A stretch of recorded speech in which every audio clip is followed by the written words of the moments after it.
Welcome to Grief Matters, a podcast that features conversations about life and death.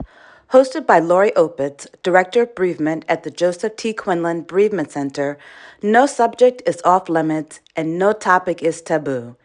Please submit your questions about anything end of life, dying, death, and grief to KarenAnnQuinlanHospice.org/Grief Matters. Hello, everyone. Today I'd like to talk about something that came up as a topic in our most recent support group, and that is remarks made to you from friends and family when they hear that you're going to a support group or for grief counseling. And it was almost unanimous in the group that people reported that demeaning or disparaging remarks were made in reference to them coming for support and attending groups. And they heard things like, doesn't it make you feel worse to sit and listen to sad people? Or, you're still going to that group? I thought you were better by now. Or, why do you still go there? Your loss happened last year. Or, aren't you past that? Or maybe even, perhaps you should consider going to a psychiatrist. You might be depressed. For all of you who have heard these kinds of remarks or judgments, please know that grief is not depression. Depression is a brain chemistry issue, and you could have the world at your fingertips and be depressed.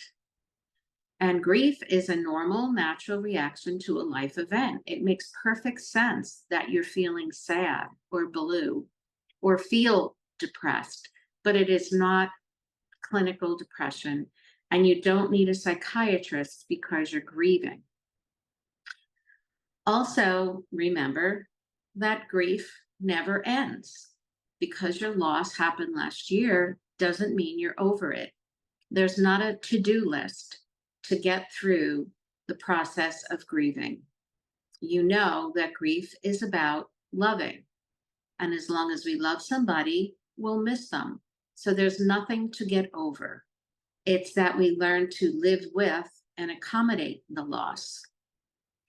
Also, doesn't it just make sense to make use of available resources when you're going through something? If your car breaks down, you don't just sit at home and hope it gets better. You take the car to a mechanic because he's the specialist. He knows how to take a look at what's going on.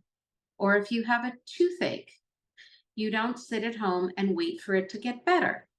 You go to the specialist. You go to someone who knows what to do to correct this, to assist you, to make your tooth feel better. So we don't get disparaging remarks when we use those resources, but for some reason or another, when we go for support regarding our grief, there's a judgment that might be made. And remember that it's in your best interest to reach out to a supportive service. And grief support is available to you by phone, by Zoom, or in person. And it is not a sign of weakness, but a sign of strength. It just makes sense that when something doesn't feel right, that we go to an available resource. As always, thank you for listening, because grief matters.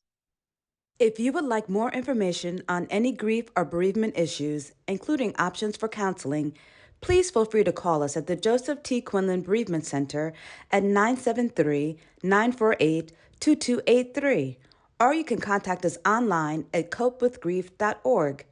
Please remember to subscribe to the Grief Matters podcast on Apple, Spotify, or wherever you get your podcast.